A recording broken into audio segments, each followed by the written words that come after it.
तो जो zip file मैं आप लोगों को प्रोवाइड कराता हूँ, उस ज़िप फाइल के थ्रू आप किस तरह से एक नया प्रोजेक्ट क्रिएट कर सकते हो सेपरेट डेटा के बेस के साथ, जिसकी एक्सेस आपके पास रहेगी। इस वीडियो में मैं आप लोगों को यही बताऊँगा, ठीक है। Hey guys, welcome back, it's me Rajan Sharma. और आज इस वीडियो में हम डिस्कस करेंगे that how can we convert a zip file into a fresh project with separate Firebase database, okay. Because अभी तक क्या होता है ना कि जैसे मैं आपको कोई भी ज़िप फाइल प्रोवाइड करता हूँ तो आप उसको सिंपली एंड्रॉइड स्टूडियो में ओपन करते हो, ठीक है, रन करते हो और प्रोजेक्ट क्रिएट करते हो। बट इसमें प्रॉब्लम ये होती है कि रन करने के बाद जो डेटाबेस की एक्सेस है वो मेरे पास है, और इवन अगर आप उसको अपने एक नए अकाउंट से ऐड करना चाहो फायरबेस के, तो SHA1 की ऐड नहीं होती क्योंकि वो ऑलरेडी यूनिक होती है और एक प्रोजेक्ट में ही ऐड हो सकती है, ठीक है। तो ये कंडीशन रहती है, इसलिए काफ़ी सारे मेरे सब्सक्राइबर्स को ये प्रॉब्लम होती होगी, ठीक है, जिप फाइल की एक्सेस लेने के बाद। तो इस वीडियो में मैं आपको बताऊंगा आप किस तरह से जिप फाइल के कोड को यूज़ करके एक फ्रेश प्रोजेक्ट बना सकते हो, ठीक है। अलग एप्लीकेशन रहेगी और फंक्शनैलिटी पूरी रहेगी, और ये पूरी प्रोसेस में आपको सिर्फ आधा घंटा लगेगा। ऐसा नहीं कि आपको बहुत ज़्यादा टाइम लगने वाला है, ठीक है। देखो बहुत सिंपल रहता है। सबसे पहले आपको क्या करना है, आपको एक फायरबेस का फ्रेश प्रोजेक्ट क्रिएट करना है, ठीक है। उसको एंड्रॉइड स्टूडियो के नए प्रोजेक्ट से कनेक्ट करना है। बेसिक डिपेंडेंसीज जैसे कि एनालिटिक्स, ऑथेंटिकेशन, डेटाबेस, स्टोरेज, ये आपने ऐड करनी है, सक्सेसफुली सिंक करनी, ठीक है। प्रोजेक्ट सक्सेसफुली कनेक्ट हो गया, ठीक है। तो गाइज देखो, उसको सबसे पहले आपको क्या करना है, आपने प्रोजेक्ट क्रिएट कर लिया, उसके बाद आपको जो जिप फाइल का कोड ओपन करना है, ठीक है। तो आप स्क्रीन पे देख सकते हो कि यहाँ पे मेरे पास एक जिप फाइल है, ठीक है, चैटिट प्रोजेक्ट की, ओके। इसको मैंने ऑलरेडी ओपन किया हुआ है, आप देख सकते हो इसका पाथ, ठीक है, ऐप SRC मेन जावा कॉम एग्जाम्पल चैटिट, ठीक है। इस पूरी प्रोसेस को आपको इस तरह से करना है। आपने ओपन कर लिया, ठीक है, यहाँ पे आपको पूरी जावा के कोड्स दिख रहे हैं। अब आपको सिंपली पूरे को Ctrl+A सिलेक्ट करना है। Ctrl+A करने के बाद एंड्रॉइड स्टूडियो में जो आपने एक फ्रेश प्रोजेक्ट अभी अभी क्रिएट किया है, ठीक है, उसके पैकेज में यहाँ पे जाके आपको सिंपली Ctrl+V करना है। उसके बाद आपको तीन ऑप्शन मिलेंगे। पहला, स्किप, ओवरराइड फॉर ऑल। तो आपको सिलेक्ट करना है ओवरराइड फॉर ऑल, ठीक है। सेम प्रोसेस आपको करना है लेआउट के कोड के लिए भी, ठीक। अब यहाँ पे मैं जावा की बजाय जाऊँगा लेआउट पे, ठीक, रिसोर्सेज। तो यहाँ पे भी आप पूरे कोड देख सकते हो। सबसे पहले आपको लेआउट के कोड्स को उठा के कॉपी पेस्ट करना है, ठीक है, सेम प्रोसेस। उसके बाद बाकी के जो आप देख सकते हो डायरेक्टरीज हैं, एनिमेशन की, ड्रॉवेबल 24 की, तो सेम चीज़ आप पूरे कोड्स को कॉपी पेस्ट कर सकते हो, ठीक। तो ये आपने कर लिया। उसके बाद ध्यान रखने वाली चीज़ ये है कि जैसे यहाँ पे वैल्यूज़ का आप देख सकते हो, ठीक है, और वैल्यूज़ नाइट्स हैं, तो इनकी जो वैल्यूज़ आप कॉपी पेस्ट करोगे तो इनमें ज़रा ध्यान रखना कि जो वैल्यूज़ आप पेस्ट कर रहे हो वो सही साट हो, ठीक है। तीसरी इंपॉर्टेंट चीज़ जो सबसे ज़्यादा इंपॉर्टेंट है गाइस, जब आप मैनिफेस्ट का कोड कॉपी करोगे ना, तो ध्यान रखना कि आपको सिर्फ एक्टिविटी का कोड ही कॉपी पेस्ट करना है। ये नहीं कि आप गए, आपने पूरा मैनिफेस्ट Ctrl+A किया, जिप फाइल वाला कोड, और उसको पेस्ट कर दिया नए प्रोजेक्ट में, ठीक है। ऐसा नहीं करना आपको। आपको सिंपली कितना कोड कॉपी करना है, जैसे आप देख सकते हो कि यहाँ पे यूजर्स परमिशन दिख रहा है, इसे आपने कॉपी करा, नए वाले को पेस्ट किया, नए प्रोजेक्ट में पेस्ट किया, ठीक है। इसके बाद आ गया अब नीचे का कोड। तो ये जो एप्लीकेशन टैग के अंदर ये जो कोड है ना, अलाउ बैकअप आइकन, इससे आपको इसको आपको कुछ छेड़छाड़ नहीं करनी। आपको सिंपली एक्टिविटी यहाँ से दिख रही है, यहाँ से एक्टिविटी का कोड स्टार्ट हो रहा है, ठीक है। तो आपने सिंपली इस एक्टिविटी से कोड को कॉपी करना स्टार्ट करना है। तो मैं यहाँ से कॉपी करूँगा और मैं कहाँ तक जाऊँगा, जहाँ तक पूरी एक्टिविटीज़ क्लोज नहीं हो जाती। तो गाइस आप यहाँ पे देख सकते हो कि एप्लीकेशन के अंदर का कोड बस मुझे इस प्रोवाइडर तक कॉपी करना है, और कॉपी करने के बाद मैं सिंपली पेस्ट कर दूंगा, ठीक है। कॉपी करा आपने, ठीक है। ये कॉपी आपको करना है जिप फाइल के अंदर के कोड को। मैं डेमो दिखा रहा हूँ कि आपको इतना पार्ट ही कॉपी करना है, ठीक है, जिससे आपको एरर फेस नहीं करने पड़ेंगे। इसको कॉपी करके फिर आप नए प्रोजेक्ट के मैनिफेस्ट में पेस्ट कर सकते हो, ठीक है। इसके बाद जो सबसे इंपॉर्टेंट चीज़, जो नेक्स्ट पॉइंट है हमारे पास, वो ये है कि ग्रेडल को आप किस तरह कॉपी पेस्ट करो, ठीक है। देखो गाइस, अब यहाँ पे ना एक कंडीशन आती है, मैं आपको अच्छे से बताता हूँ। इसमें ऐसा होना चाहिए कि जैसे मैंने जो आपको जिप फाइल प्रोवाइड करी है, ठीक है, वो जिप फाइल एंड्रॉइड स्टूडियो की जिस वर्जन पे बनी है, आपको नया प्रोजेक्ट कोशिश करो कि आप उसी वर्जन पे बनाओ, जिससे आपको कम से कम एरर फेस करने पड़ेंगे, ठीक।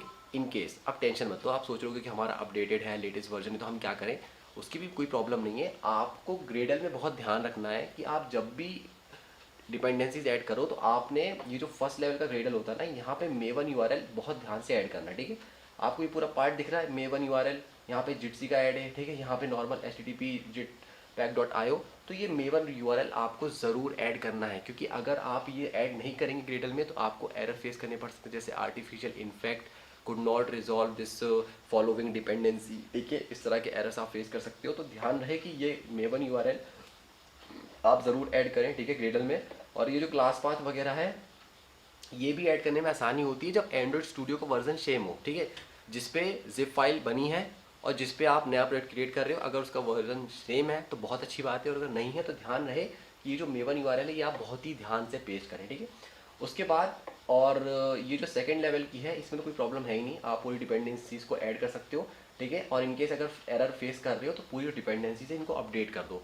बट अपडेट कम करना मैं रिकमेंड नहीं करूँगा, क्योंकि देखो होता है क्या है कि जो ओल्डर वर्जन अपन यूज़ कर रहे होते हैं वो सही साइड चल रहा होता है, कभी कभी अपडेट कर दो तो सत्यानाश हो जाता है प्रोजेक्ट का, ठीक है, क्योंकि उसमें नए कोड्स आ जाते हैं और वो फिर सपोर्ट नहीं करते, तो फिर आपको पूरी डॉक्यूमेंटेशन चेक करना पड़ता है कि इसकी जगह आप क्या लिखूँ, ठीक है।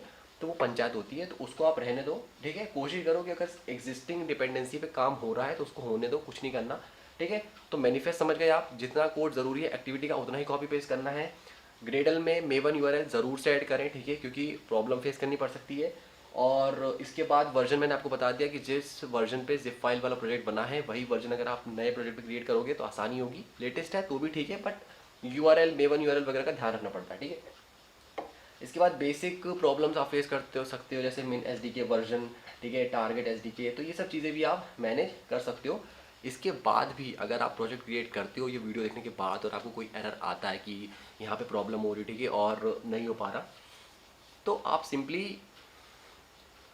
तो गाइस आप सिंपली मेरे को कमेंट सेक्शन में पूछ सकते हो या फिर इंस्टाग्राम पे पूछ सकते हो कि सर हमने क्रिएट किया है और हमें ऐसी ऐसी प्रॉब्लम्स आ रही है, तो वो मैं थोड़ा सा चेक करके आपको बता दूंगा कि एग्जैक्टली क्या कंडीशन क्या इशू हो सकता है जिसकी वजह से प्रॉब्लम आ रही है, ठीक है। तो ये जो पूरी प्रोसेस है इसी कारण की वजह से मैं आप लोगों को जिप फाइल प्रोवाइड करता हूँ अपने प्रोजेक्ट की, जिससे आप लोग एक सेपरेट प्रोजेक्ट क्रिएट कर पाएँ सेपरेट डेटाबेस के साथ। बट मोस्टली सब्सक्राइबर्स क्या करते हैं कि वो जिप फाइल ही ओपन कर लेते हैं, ठीक है, और ठीक है जिप फाइल ओपन कर लिया और उसको ही बनाने की कोशिश करते हैं, पर बन जाता है बट डेटाबेस अलग है, तो फायदा क्या है, क्योंकि आप उसको ना किसी को दे सकते हो ना आप उसको यूज़ कर सकते हो, बस वो आपको दिखने लायक है, ठीक है, और कोई यूज़ उसका यूटिलाइजेशन होता नहीं है। तो इस वीडियो के बाद गाइस आप लोग को पता चल गया कि आप किस तरह से एक जिप फाइल से फ्रेश प्रोजेक्ट क्रिएट कर सकते हो सेपरेट फायरबेस डेटाबेस के साथ, ठीक है।